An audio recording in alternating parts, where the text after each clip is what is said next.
Hello' everyone, আপোনালোকক এতিয়া বস্তু এটা দেখাম, চাব দেই।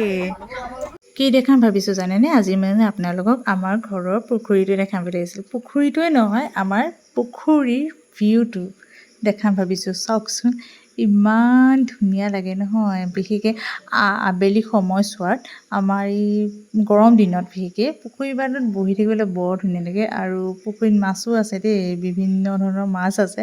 পিছে আজি মিনেই মাছখিনি ওলাই থাকে। পাৰলৈ দানা দিয়া হয় মাছৰ, আৰু দানা খাবলৈ দিওঁ, তেতিয়া বৰ ধুনীয়াকৈ ওলাই আহে। সেইটো বাৰু মই বেলেগ এদিন দেখাম দেই, পুখুৰীৰ মাছখিনি। আবেলি সময়ছোৱাত বহি থাকিবলৈ বৰ ভাল লাগে, মানে বতাহ মাৰি থাকে, বৰ ধুনীয়া বতাহ মাৰি থাকে। আৰু পুখুৰী পাৰতনো আমাৰ কি কি আছে বলক দেখাওঁ। এয়া ভণ্টিহঁতে বৰশী মাৰি আছে। পুখুৰীটোৰ পাৰত বিভিন্ন ধৰণৰ গছ আছে, যেনে জামু গছ, সাঁচি গছ, নাৰিকলৰ গছ, নেমু গছ। ৰ'ব কৈ থাকিলে জানো হ'ব, দেখাই দিছোঁ ৰ'ব। পুখুৰীটো একদম ছাইডতে আছে আমাৰ গোহালিটো। তাৰপিছত এইজোপা পিছফালে যেন দেখিছে কপাহৰ গছবোৰ ভালকৈ দেখাব নহ'লে বাৰু।